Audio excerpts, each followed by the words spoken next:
las deducciones para aliviar la carga del impuesto, y en realidad eso tiene que ver con el impuesto de las ganancias. El titular de la cartera económica, Luis Caputo, adelantó que el gobierno planea ampliar fuertemente las deducciones que pueden aplicarse en el impuesto a las ganancias, con la intención de aliviar la carga fiscal sobre los trabajadores y al mismo tiempo fomentar el pedido de facturas en operaciones diarias. La medida fue anunciada en una entrevista con La Nación, donde Caputo aseguró que busca permitir que cualquiera que pague ganancias puede deducir desde una cafetera hasta la cuota de su crédito hipotecario. ¿De qué se trata, creo yo, esto? Es simple. Lo que el gobierno quiere hacer es ensanchar la lista de gastos que se puedan descontar del ingreso antes y calcular el impuesto. Hoy, cuando una persona paga ganancias, no tributa sobre todo lo que gana, sino que sobre lo que queda después de restar ciertas deducciones. Por ejemplo, hijos, alquiler, medicina, aportes, etcétera. Cuando más se puede deducir, menos se paga. El plan oficial apunta a dar aire al bolsillo sin tocar directamente la alícuota del impuesto, sino dejando que cada contribuyente declare más gastos para achicar la base imponible. Además, buscan con esto incentivar la formalidad, o sea, que la gente pida factura cada vez que compra algo para poder usarlo como deducción. Las deducciones actuales y sus topes. Hoy existen tres grandes grupos de deducciones. Las personales, mínimo no imponible, carga familiar, etc. Las deducciones por familiares a cargo, hijos, cónyuge, las deducciones de gastos específicos que están detallados por ley. Entre las principales deducciones vigentes y sus límites para el periodo fiscal 2025 se destacan hijos, 2.140.852,77 por cada menor de 18 años y 4.281.705,53 por hijo incapacitado, cónyuge 4.245.163,13, siempre que no tenga ingresos superiores a 4,5 millones al año.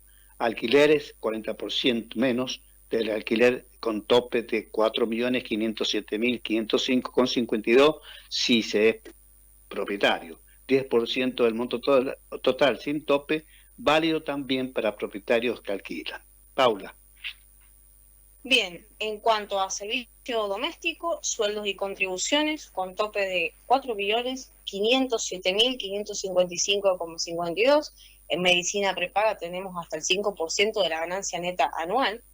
En honorarios médicos, 40% del gasto no reintegrado, con un tope de 5% de la ganancia neta. En donaciones, hasta el 5% de ingreso neto anual, siempre que sean a entidades habilitadas por ARCA.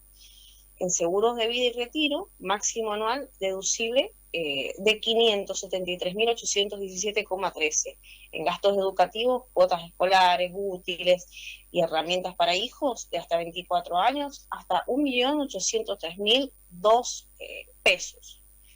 En créditos hipotecarios, solo 20.000 anuales, con un monto ridículo y congelado desde hace más de 20 años. Sepelios, apenas 996,23, otro número desactualizado que quedó de museo. Indumentaria y herramientas de trabajo, solo si son de uso exclusivo laboral y sin reintegro. Aportes a sociedades de garantía recíproca, se reduce el 100%, pero debe mantenerse 2 años. El problema de fondo, con topes congelados y desactualización. Aunque la ley contempla muchas deducciones, varios topes están congelados desde los 90 o de los 2000, lo que vuelve prácticamente inútiles en el contexto inflacionario actual. Por ejemplo, el límite de 20.000 por intereses hipotecarios no cubre ni una fracción de una cuota mensual de hoy, y el del sepelio directamente, no alcanza ni para una corona. El Consejo Profesional de Ciencias Económicas de la Ciudad de Buenos Aires recordó que una resolución de la entonces AFIP, hoy ARCA, en 1998, fijó en 7.200 el tope para deducir gastos de mantenimiento de autos usados en actividades económicas. y jamás fue actualizado. Esa falta de actualización hizo que con los años las deducciones pierdan todo afecto real de alivio. ¿Qué pasaría si se concreta la reforma? Si el gobierno logra avanzar con la reforma que promete Caputo, el alivio sería más tangible y flexible. Las personas podrían restar el ingreso imponible de una mayor variedad de gastos reales, desde las compras cotidianas hasta pagos de créditos o servicios. Eso implicaría una rebaja efectiva del impuesto. Pero por ahora todo está en etapa de anuncio y promesa política. No hay texto de fechas concretas y el alivio por ahora es más discursivo que fiscal. O sea, han estado cumpliendo con lo que han dicho. Hasta ahora sí no lo han estado cumpliendo. Hay muchas cosas que ya están funcionando, pero bueno, nada, siempre vamos a dejar un espacio para la duda. ¿Por qué no? Ojalá que cumplan. Todos queremos lo mismo. Bueno, ahora tienen Carlitos el micrófono. bueno, nos tenemos que meter el informe sobre el conflicto entre Estados Unidos y Venezuela, escalada de tensiones y origen del conflicto. El conflicto entre Estados Unidos y Venezuela viene escalando desde los primeros momentos de la administración Donald Trump, cuando el expresidente norteamericano declaró que el narcotráfico constituía una forma de terrorismo, asimilando su combate a una guerra. En ese contexto, Trump mencionó al Mara Salvatrucha, al cartel de Sinaloa, al cartel de Arauco y más tarde, en julio, el llamado cartel de los Soles, cuya existencia formal es puesta en duda, aunque se reconoce que en Venezuela hay actividad ilícita vinculada al narcotráfico. El 8 de agosto marcó un punto de quiebre en la tensión. Estados Unidos ofreció una recompensa por información que condujera a la captura de Nicolás Maduro. Diosdado Cabello y Vladimir Padrino López, luego el gobierno estadounidense envió buques de guerra, cruceros e incluso submarinos nucleares hacia el Caribe, muchos de ellos con capacidad de lanzar misiles guiados, lo que evidenció una demostración de fuerza y un aumento drástico en la tensión diplomática y militar. Este movimiento generó un clima de expectativa e incertidumbre. Luego analistas interpretan la acción como una señal hacia la opinión pública estadounidense, mientras otros creen que podría tratarse de una maniobra para desestabilizar internamente a Venezuela o incluso de una posible intervención militar concreta. Paula. Bien, quiero aclarar un error. Acá no es expresidente, Trump sigue en el mandato. Sucede que nosotros sabemos esto, nada más que a veces hay errores en la redacción, errores humanos, ¿no? Si alguno capta alguno de esos errores en vivo, está bueno que por ahí nos manden un mensaje, no, por ahí la confusión es que por ahí la confusión se da, como dices vos, y uno como Trump cumplió un mandato de 4 años, ahora este mandato es para completar el periodo que tienen los yanquis para ejercer la presidencia. Entonces por ahí en algún momento se dijo bueno, no importa, lo importante es que es el actual presidente. Claro, a veces se está hablando de noticias viejas, bueno, entonces sí, está bien redactado, pero él sigue siendo el presidente, por las dudas que no se vayan a poner a googlear a ver si Trump se fue, no se ha ido. El argumento del narcotráfico, estábamos aquí, ¿no? No me estoy... Las motivaciones detrás del accionar de Trump. Las motivaciones detrás del accionar de Trump. Para muchos observadores, Donald Trump dejó un asunto inconcluso durante su primera administración, un cabo suelto relacionado con el cambio de régimen en Venezuela. Se lo describe como un líder que opera con el ministerio y el miedo como herramienta política, lo que introduce incertidumbre sobre sus verdaderas intenciones. Esperen un poco ahí. Y que a veces ese miedo funciona, ¿viste? Porque es una acotación mía. No estoy justificando ciertos actos terroristas, sino que estoy diciendo que a veces el miedo funciona como para que algunos se pongan las pilas, es una estrategia, y dejen de mandarse macanas, porque no estamos hablando ni más ni menos que del paso de sustancias ilegales hacia su país, y él está luchando contra el narcotráfico. Entonces, esto lo involucra él directamente, además de las provocaciones que ha estado haciendo el sapo parado de Maduro. Bueno, continúo. Dentro de su entorno también hay tensiones internas. Marco Rubio, jefe del Departamento de Estado, busca mostrar un trofeo político concreto, un cambio de régimen, mientras que Richard Brennan, enviado especial para Venezuela, prefiere una estrategia más cautelosa y detallada. La presencia naval estadounidense en el Caribe se interpreta como una acción intimidatoria, y de esto tienen que tomar nota y prestar atención, porque lo que se busca aquí no es terminar en guerra, sino que, claro, intimidar, aunque todavía, bueno, sin la claridad sobre su objetivo final. Eso los vamos a desmenuzar aquí en el siguiente argumento del narcotráfico y la falta de pruebas concluyentes. Trump sostiene que su ofensiva responde a la lucha contra el narcotráfico, no un intento de intervención política directa. O sea, si se arma, pero a ver, es que Maduro también es inflexible, es un tipo inflexible. Primero lo atacó verbalmente, lo provocó, lo invitó a que venga por él, y ahora ha preparado todo su ejército.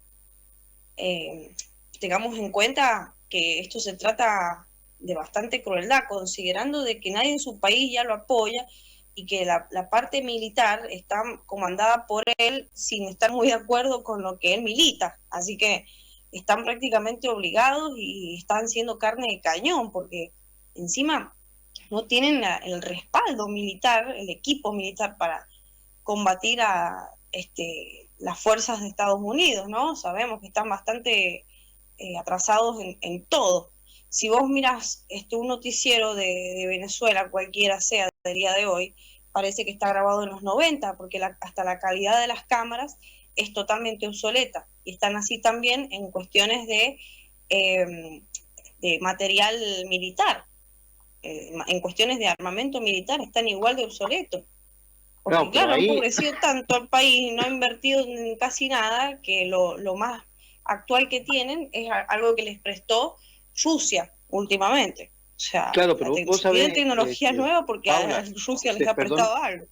Disculpame, Paula, vos sabés que esto que estás marcando es muy importante, porque en estos últimos días, acá los que están a la expectativa, esperando cuál es el avance más fuerte que pueda hacer Estados Unidos, son Rusia y China. Ambos están juntos para defender los intereses, esto entre comillas, de Maduro, y ahí es donde vamos a tener seguramente, con esa participación activa de esos dos países, bueno, ahí se va a producir una cuestión no deseada, y que eso es lo que quiere Estados Unidos, o Trump, mejor dicho, quiere que eso vaya por un carril concreto contra en este caso Maduro, que las cosas las está haciendo mal, y esto va a significar geopolíticamente toda una situación complicada, ¿no? Claro. Acá lo que ha estado pasando básicamente entre estos países, bueno, han hablado con Trump, o sea, Rusia ha hablado con Trump. Nadie quiere tener un conflicto con Estados Unidos, nadie lo quiere tener. Si bien Venezuela tendrá sus intereses con estos países le han dicho, uy, bueno, qué bajón, ¿viste? Qué bajón, toma, te voy a dar esto, pero te lo voy a dar con uso limitado, como para que metas miedo nomás. Pero nadie quiere involucrarse totalmente, pelearse con Estados Unidos, ¿viste? Porque tienen todos intereses en lo económico, en lo comercial, tienen todos intereses en común. Además de que saben muy bien bajo qué régimen está Venezuela. Hace poco he visto un video, la gente está censurada, pero hay una mamá que sacó un video porque estaba muy dolida, se le había ido la hija del país, porque no se puede progresar. Se le había ido la hija del país, se le habían muerto dos bajo el régimen se le habían muerto 2 hijos y 2 se le habían ido al país. Y la última que se fue su hija, y ella se quejaba, insultó de arriba abajo a Maduro, dijo un montón de verdades desde la cámara de su celular en su propia casa. Esta madre que se desahogaba y decía, ya no me importan las consecuencias, Maduro, esto demuestra que vos no te podés expresar en el país. Este video se hizo viral, esperemos que la señora esté bien. A lo que voy es que el pueblo no está con él, está obligado a seguir simplemente tus órdenes. Esta mujer decía, no me importa ya las consecuencias, si me golpean, si me encierran, si no aparezco nunca más, ya no tengo nada que perder, mis 2 hijos se fueron de este país hermoso que vos destruiste, y bueno, lo llenó. Así que, como digo, no solamente el pueblo de él lo sabe, están sabiendo Rusia y todos los que apoyan alrededor del mundo y todos los que están en contra de Venezuela, están sabiendo muy bien el mal pasar que tienen ellos adentro. Y esto es indiscutible. Entonces, bueno, los intereses de Trump ahora no vienen por el lado de liberar a Venezuela, vienen por el lado de dejar de meterme droga al país. Se trata de eso. O sea, supuestamente no se han presentado pruebas concluyentes de que me incluyen directamente a Nicolás Maduro con los carteles de drogas, pero escúchame, es tu país. Es tu Sí, país. claro. Entonces, si a uno lo pillan en una playa de Estados Unidos, en un puerto de Estados Unidos, pillan unos venezolanos que vienen en avioneta o que vienen en lanchas, como ha estado pasando, claro, hablas prácticamente como un venezolano, no vas a estar fingiendo, no venís de Brasil. Se nota, ¿no? Entonces, si venís de Brasil y tu presidente no te ha controlado, es igual de cómplice que vos, aunque supuestamente él no nos mande. Bueno, es cierto que Venezuela funciona como un punto de salida de sustancias ilícitas hacia Europa también, especialmente cocaína y estupefacientes. Pero esto no es necesariamente, claro, configura un cartel estructurado con jerarquías formales. El término cartel, tomado de las organizaciones de cocaína de los años 80 y 90, se usa de manera amplia y quizás a veces impropia. No obstante, se reconoce que hay complicaciones políticas internas que permiten y facilitan este tránsito. Esto es cierto, esto no lo digo yo. Aún así, Trump necesitaría el justificativo político y jurídico más sólido para emprender una intervención abierta. De esto también ya ha hablado gente, digamos, que tiene relevancia para poder hablar de este tema, ya lo han dicho de Estados Unidos, son acusaciones directas de las personas que tienen poder y están viendo en el momento lo que está pasando. Bueno, algo que recuerda a otros precedentes estadounidenses, como las acusaciones de armas de destrucción masiva en Irak, 2003, la invasión en Panamá, 1989, para capturar a Noriega. Bueno, desde esa última operación unilateral pasaron 36 años sin una intervención directa de Estados Unidos en América Latina, lo que vuelve este escenario extremadamente delicado. En el contexto geopolítico regional o internacional, en el plano diplomático, los aliados tradicionales de Venezuela han sido extremadamente cautelosos. Organismos como la Organización para la Cooperación de Shanghái, que incluye a China y a Rusia, han evitado pronunciarse con fuerza sobre la situación caribeña. De hecho, se supo que Putin y Trump habrían discutido el tema, acordando de que Rusia cumpliría un rol de mediador en Ucrania, mientras que América Latina y particularmente Caribe sería considerada una zona de influencia natural de Estados Unidos. ¿Se entiende? Las reacciones en la región fueron tibias y de bajo perfil. La posición más firme vino del presidente colombiano Gustavo Petro, quien advirtió que si Estados Unidos llegara a invadir Venezuela, Colombia estaría al lado de Caracas. En cambio, El Salvador, ya sabemos por qué está mandado El Salvador, y un gran abrazo al presidente, que es un capo. Ecuador y la Argentina de Javier Milei se alinearon abiertamente con la coalición internacional liderada por Estados Unidos. Otros países como Brasil mantienen una postura ambigua y cautelosa, mientras que la Alianza ALBA, antes un bastión de apoyo chavista, hoy muestra signos de debilitamiento y podría incluso perder miembros, especialmente si cambia de gobierno en Bolivia antes de fin de año. Carlitos. Bien, otros países como Brasil mantienen una postura ambigua y cautelosa, como decíamos, mientras que En el peso político de Nicolás Maduro. El peso político de Nicolás Maduro en la izquierda latinoamericana se ha convertido en una figura incómoda tanto para la izquierda como para la derecha de la región. Si bien el chavismo nació con elementos democráticos bajo Hugo Chávez, con el tiempo se transformó en un régimen autoritario, competitivo y finalmente en una dictadura consolidada. Las izquierdas más moderadas conviven con dificultad con el modelo venezolano, mientras que los aliados más duros, como Cuba, Honduras y Nicaragua, siguen prestando apoyo político y diplomático, aunque cada vez más limitados. Ellos están siempre necesitando petróleo y Caracas lo tiene. Desde Washington se vigila con atención toda la región, midiendo las reacciones y los apoyos. Si llegara a producirse una agresión militar directa, la situación podría extender la violencia hacia otros países aliados como Cuba. Posibles escenarios y cálculo militar. En cuanto a una posible invasión, los antecedentes históricos sirven como parámetro. La invasión a Granada, 1983, requirió unos 8.000 infantes de marina, mientras que la intervención en Panamá, 1989, movilizó más de 25.000 efectivos. En cambio, la fuerza actualmente desplegada por Estados Unidos en el Caribe, unos 4.500 marinos y 2.200 infantes de marina, además de fuerzas especiales, SEAL y Delta, resulta insuficiente para una invasión en forma.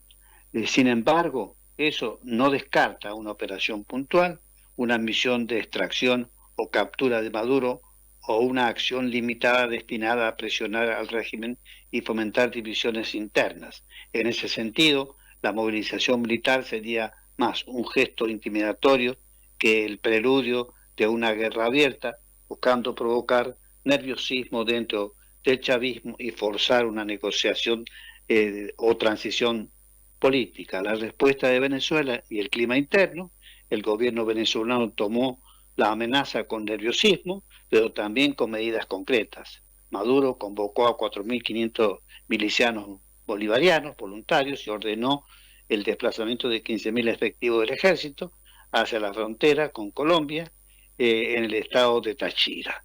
El ministro de Defensa, Vladimir López, anunció que anunció que naves venezolanas de mayor porte patrullarán el Caribe, el lago de Maracaibo y el Golfo de Venezuela. Además, se especula con que Maduro se encuentra bajo estrictas medidas de protección y movimientos constantes para evitar un intento de captura. Todo apunta a que Estados Unidos busca generar tensión, ya sea para negociar con la oposición venezolana, una transición o para forzar un reacomodamiento del poder interno, aunque dentro del propio gobierno estadounidense hay divisiones sobre cómo proceder en estas circunstancias. Paula. Bien, se trata, acá también tengo que hacer una acotación que es importantísima. Estos militares supuestamente que se han prestado el servicio voluntariamente, sabemos muy bien lo que les podría pasar si no se prestaran al servicio voluntariamente. Y claro, lo digo con jaja, pero no, a la vez, porque es preocupante las consecuencias que podrían sufrir, ¿no? Si la operación de Trump fracasa y Maduro toma las, ¿cómo se esto? Las medidas para castigar a los que no se anotaron voluntariamente. Bueno, la gente de bien está esperando que suceda, que haya una intervención. Maduro, bueno, que pueda llegar digamos, negociar, a llegar a algo con Trump en el mejor de los casos, pero la gente de bien y la gente de Venezuela en realidad lo que está esperando que no se va, es que nosotros hablamos con la gente, la verdad que yo escucho los videos, veo los videos de los venezolanos, escucho a los argentinos hablar de esto, están esperando que le caiga una bomba a Maduro, que explote, que el tipo explote sin más, sin embarrar más a su país, eso están esperando. Acá no se le quiere atacar a su país, se lo quiere liberar y se quiere evitar que sigan pasando estas cosas del narcotráfico, digamos, indiscriminado que llevan hacia otros países. A ver, están perjudicando. Esto se trata más allá de una guerra de poder de Trump, de mostrar sus musculitos. Se trata de que en su país están drogando a gente de todas las edades, ¿bien? Con la droguita de Centroamérica. Entonces, no se trata de esto de ego, a ver quién la tiene más grande. Acá se trata de que hay gente real que está siendo perjudicada a través de décadas y décadas por la droga. Bueno, la conclusión, incertidumbre y exhibición del poder, de lo que estoy hablando, la situación actual se caracteriza por una mezcla de misterio, incerteza, y una exhibición de músculo militar, o sea, estoy hablando sarcásticamente, obviamente. Estados Unidos ha trasladado una fuerza naval considerable al Caribe, algo que resultaría extraño si no fuera a tener consecuencias concretas. Esto es lo que se dice supuestamente. Aún sin acciones militares, el efecto mediático ya fue logrado. Trump consiguió instalar la idea de que consiguió instalar la idea de que está dispuesto a ir a las últimas consecuencias contra el narcotráfico, reforzando su imagen ante la opinión pública interna. Por su parte, Venezuela se muestra desafiante y movilizada, aunque consciente de que enfrenta un momento de máxima vulnerabilidad. El desenlace sigue abierto, pero todo indica que de esta tensión algo va a salir. Nosotros esperemos eso, que el pueblo venezolano que ha sido tan marginado bajo este régimen de Maduro no salga manchado con sangre, por Dios. Bueno, ¿qué está pasando en el mundo? La careta política, bueno, va a traer las noticias que fueron furor en estos últimos 30 días, pero en vez de Venezuela ahora nos vamos para Francia. En cuanto a la crisis política y fiscal, o sea, Francia está en llamas prácticamente, diga que lo que digan también los videos que se ven en las redes son indiscutibles, no están hechos por IA. Bueno, en cuanto a la crisis política y fiscal, como digo, el derrumbe de la agenda reformista y la reapertura del problema de estabilidad gubernamental. Francia atraviesa en este último mes una crisis política profunda que combina problemas fiscales, renuncias ministeriales y la suspensión y luego la reimpugnación de reformas claves, en especial la discusión sobre la reforma de pensiones, que ya venía siendo un tema divisorio. La fragilidad del gobierno quedó a la vista cuando el presidente tuvo que rearmar al Ejecutivo en medio de protestas y movimientos de oposición que cuestionan tanto la política económica como la legitimidad de las medidas de austeridad propuestas para ordenar las cuentas públicas. En pocos meses, el Palacio del Eliseo llegó a nombrar y recibir la renuncia de varios primeros ministros en un nivel de volatilidad poco habitual para la República. La pensión sobre el déficit y la necesidad de ajustar el presupuesto europeo han tensionado todavía más el tablero. El gobierno anunció la suspensión provisoria de un aumento de edad jubilatoria y buscó acuerdos con conformaciones del centro izquierda para evitar tomar decisiones que provoquen una moción de censura y el riesgo de elecciones anticipadas. Claro que no quieren elecciones anticipadas. Chorros. Están igual aquí que como con lo que pasó con Fernández, o sea, querían que se vaya ya, el tipo es sátrapa ese. El resultado es una escena política en la que la gobernabilidad se ha vuelto pendular. La derecha, la izquierda y los grupos parlamentarios se acusan mutuamente de desorden y de arrastrar al país a una parálisis fiscal, mientras la economía muestra su vulnerabilidad ante mercados y socios con la Unión Europea. Esta convulsión política tiene repercusiones sociales, obviamente, manifestaciones, debates de calle, presión de sindicatos y actores sociales, y también externas de la Unión Europea. Mira con preocupación cómo la segunda economía de la eurozona maneja su déficit y su agenda reformista. Lo que aquí está pasando es que la gente se ha cansado de ver esto, lo que estaba pasando acá con Cristina Fernández de Kirchner. Se la ve a la gente enojada, digamos ciudadanos comunes que filman, o turistas que van a Francia con fines turísticos y no para quedarse a chupar la teta del Estado, como lo hicieron algunos grupos de otros países que fueron supuestamente a buscar refugio y se sirvieron de todos, ¿no? Porque hay un organismo, que después vamos a hablar bien de ese organismo, lo vamos a empallar bien hasta los pelos, que dice, pobrecita esta gente, los refugiados, que necesitan lo mejor de lo mejor, vengan a Europa, sírvanse, tienen hoteles de 3 estrellas para arriba, como pasa en España, por ejemplo, y resulta que eso lo garpa la gente y ya Francia no parece Francia, o sea, se habla cualquier idioma allá adentro menos Francia. Me hace acordar a un relato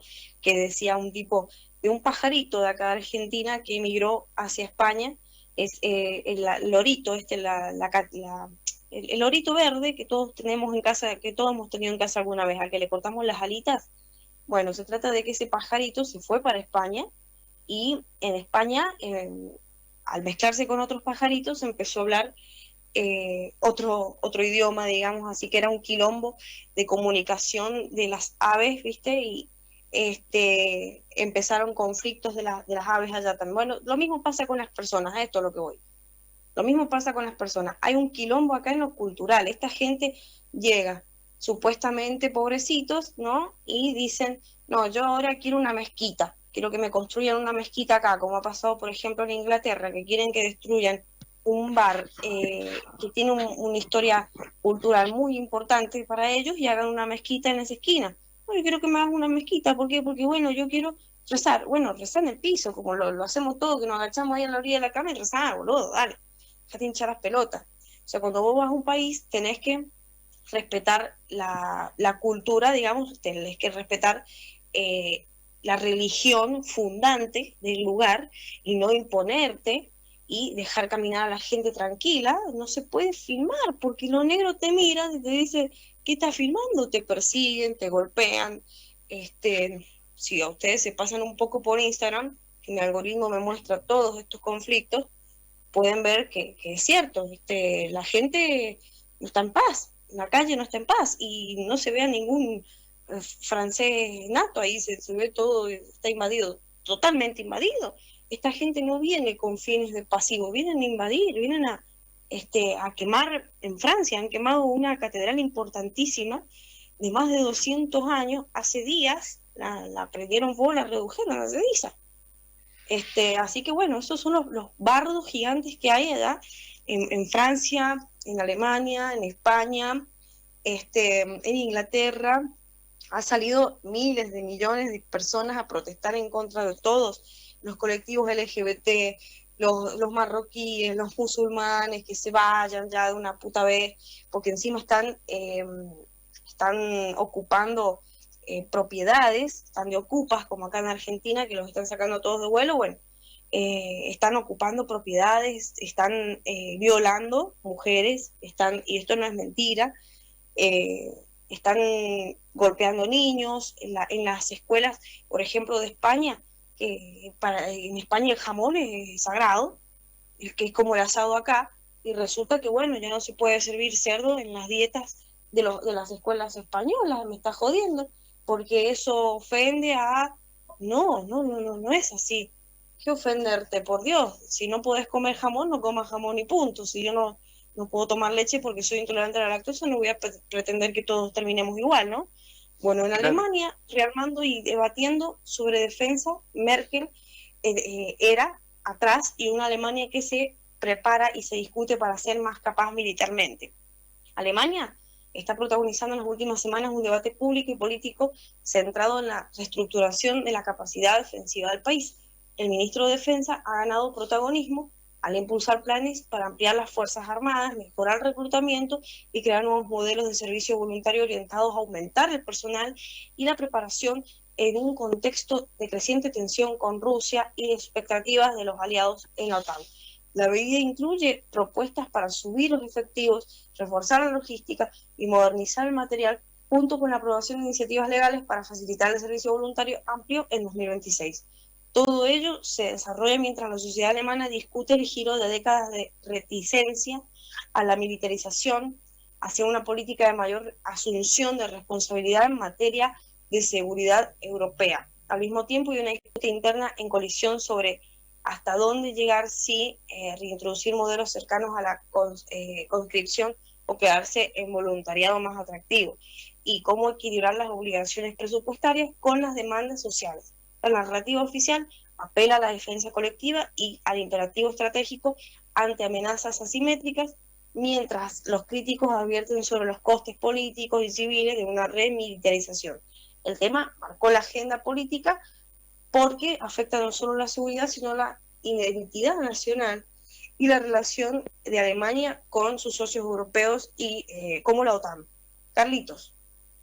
Italia, movilizaciones sociales y disputas laborales, protestas masivas por la guerra en Gaza y huelgas nacionales por la política económica. En Italia, el mes estuvo marcado por movilizaciones sociales de gran envergadura, que confluyen en dos ejes. Por un lado, la ola de protestas multitudinarias en ciudades como Roma contra la situación en Gaza, que reunió a cientos de miles de personas, un fenómeno que volvió a poner a la calle a amplios sectores de la sociedad civil.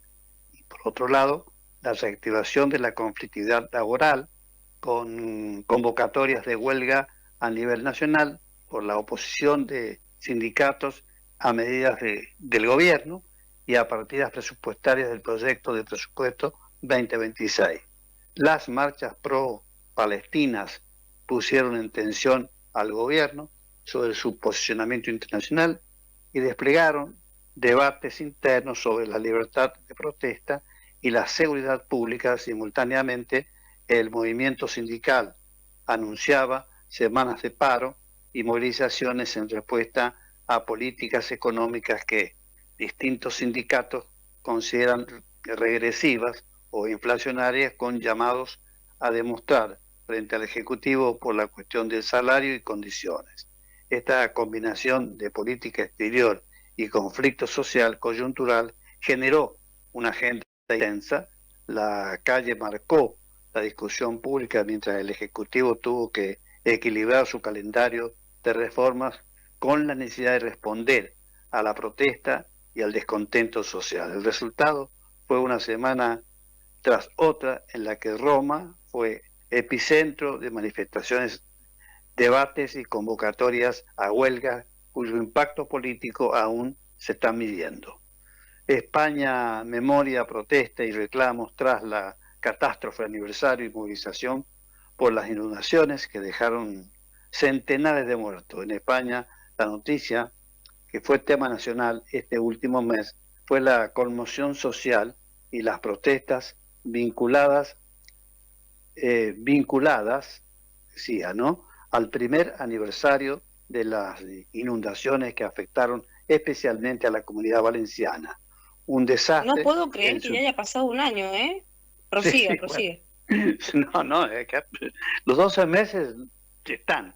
Un desastre que en su momento provocó centenares de víctimas y que ahora llevó a miles de ciudadanos a manifestarse para reclamar responsabilidades y la renuncia de autoridades locales por la gestión de la emergencia. Las movilizaciones, que tuvieron presencia masiva en las calles de Valencia y terminaron frente a las sedes del gobierno regional, se constituyeron como una expresión de indignación por la falta de prevención, la gestión del desastre y la sensación de abandono por parte de las instituciones, sindicatos, organizaciones cívicas y familiares de las víctimas. Lideraron los reclamos por mayor transparencia y rendición de cuentas.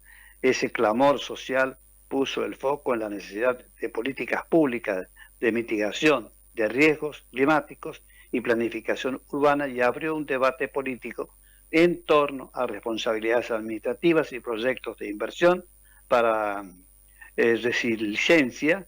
La cobertura oficial y mediática consignó además llamados a reformas en la gestión de emergencia y revisión de obras hidráulicas con repercusiones en la agenda política local y nacional. Bueno, acá está Cristina Fernández de Kirchner, novedades judiciales. Esto lo dijimos en la apertura nomás. En las últimas 2 semanas hubo 2 movimientos judiciales clave que marcan el calendario de Cristina.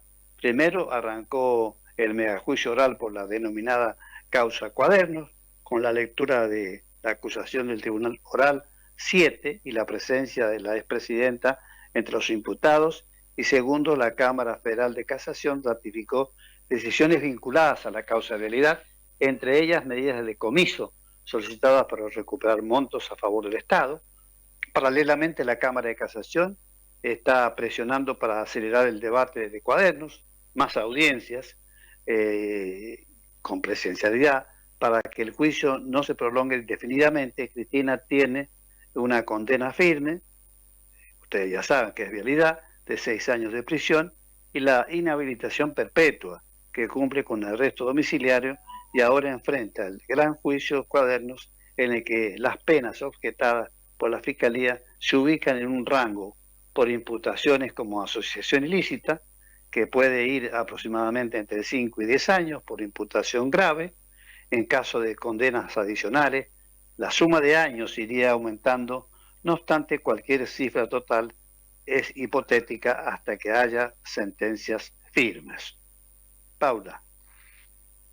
Bien, en cuanto a la cronología y hechos concretos, estas últimas 2 semanas, que bueno, nosotros tenemos informes completos de todo lo que hemos hablado acerca de esto, ya lo hemos dicho, pero bueno, todos los días se suma gente nueva a ponerse al día, así que hay que decirlo, como estamos, ¿no? El 6 de noviembre de 2025 comenzó el juicio oral por la causa Cuadernos ante el Tribunal Oral Federal número 7, se leyó parte de la acusación contra Cristina y otros 86 imputados, entre exfuncionarios y empresarios. Las audiencias se desarrollaron inicialmente en formato virtual.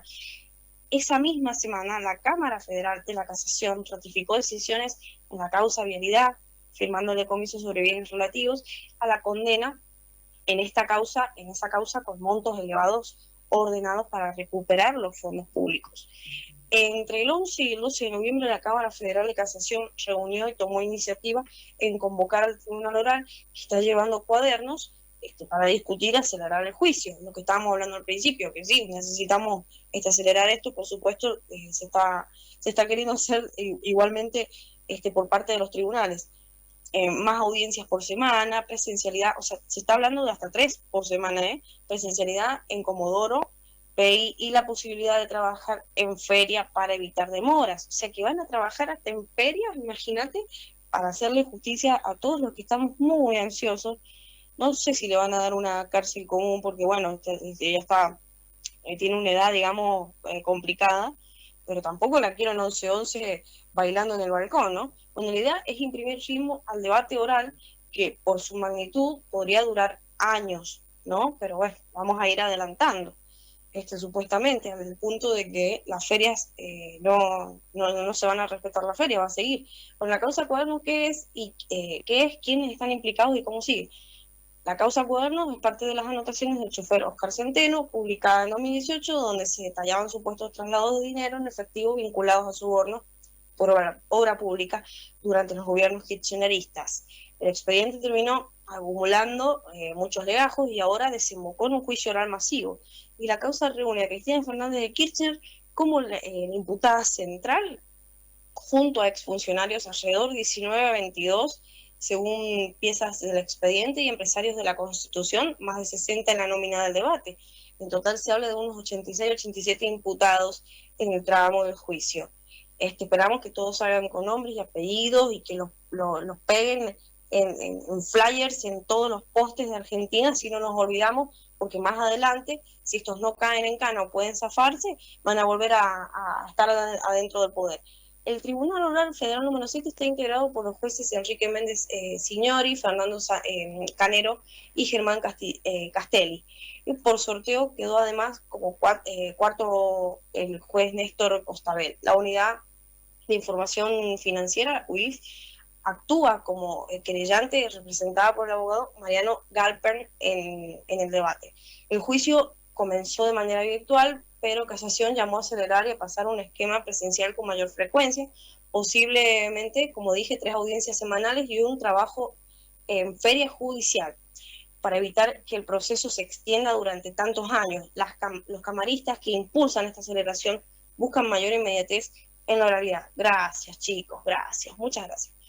Por la magnitud del caso, cientos de testigos y decenas de imputados y la experiencia práctica, se estima que el juicio pueda extenderse entre 2 o 3 años si no se acelera. Entonces, bueno, la convocatoria actual pretende recortar este plazo, pero la cifra final dependerá de las recusaciones, incidentes procesales y apelaciones. En cuanto a la causa de vialidad, el estado actual y el estado de esto, el fallo reciente, la causa de vialidad es la que terminó con la condena de Cristina por direccionar contratos de obra pública en la provincia de Santa Cruz hacia Lázaro Báez y personas de su entorno,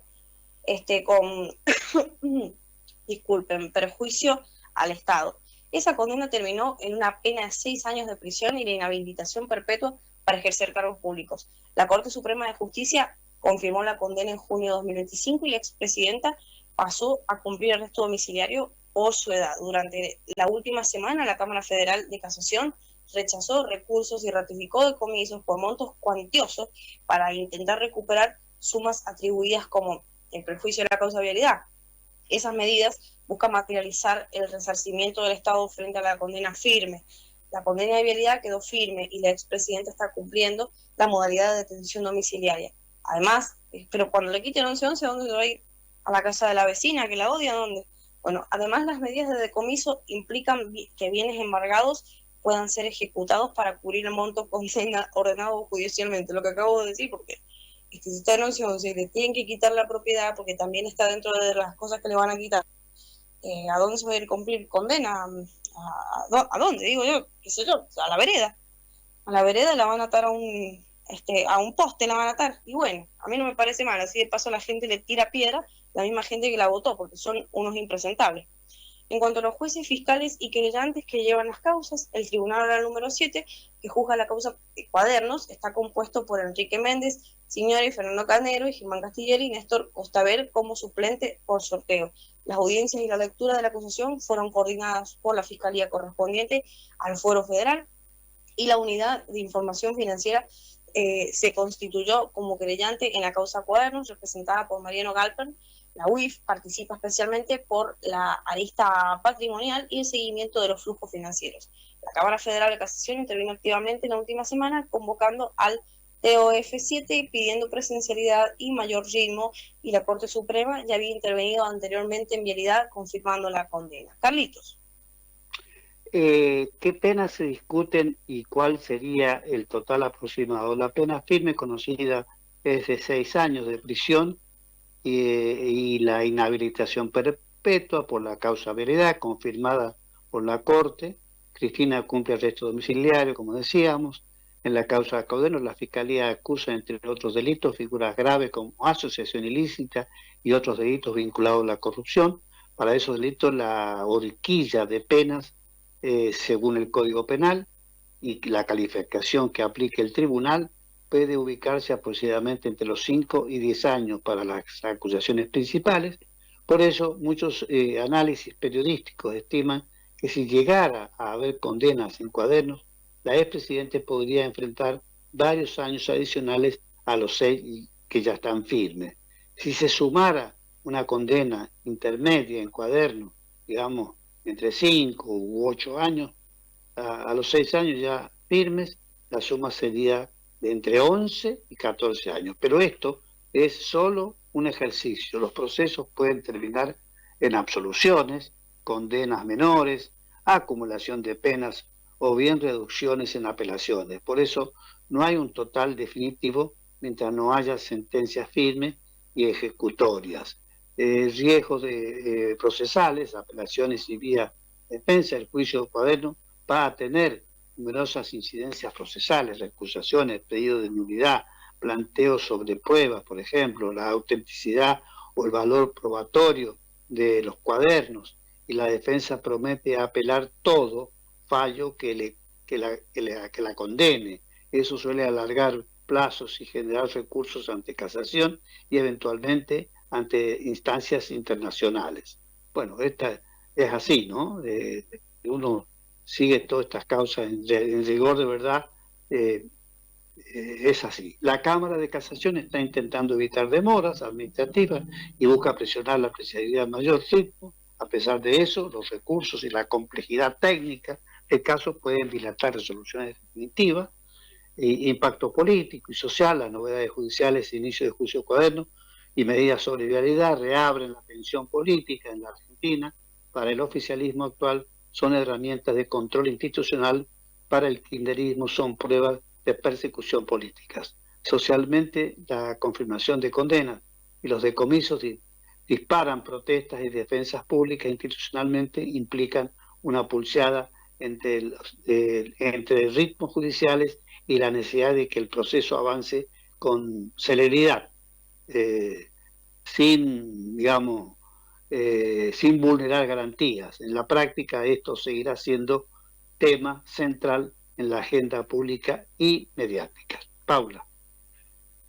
Bien, súper central lo que acabas de decir, Carlos, porque se trata de que estamos explicando justamente que si esto se atrasa no es por culpa de que nosotros, la gente de bien, no quiera acelerar el trámite. Se trata de esto. Dice que son, para el kirchnerismo, pruebas de persecución política. Y, repito, socialmente la confirmación de condenas y los decomisos disparan protestas y defensas públicas. Institucionalmente implican una pulseada entre ritmos judiciales. Esa es la parte de la que apunto. Institucionalmente implica una pulseada entre ritmos judiciales, que obviamente depende de esto que el proceso avance. Por eso también vamos a tener que esperar, ¿no? Porque hay gente que la está defendiendo. Bueno, ¿qué esperan las próximas 2 semanas? Se espera que el TOF7 incremente la cantidad de audiencias semanales, que es lo que ellos están queriendo hacer, posiblemente en formato presencial.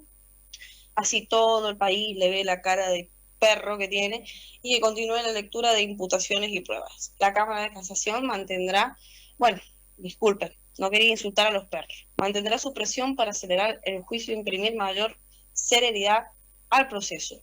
Por otro lado, podrían emitirse nuevas resoluciones sobre la ejecución de decomisos en la causa vialidad en caso de que no haya pago voluntario de las sumas ordenadas judicialmente. Che, Carlito, ¿sabes quién quería refugiar a la cretina? Ah. Sí, ya sabes, los izquierdistas de Centroamérica que están destruyendo todo.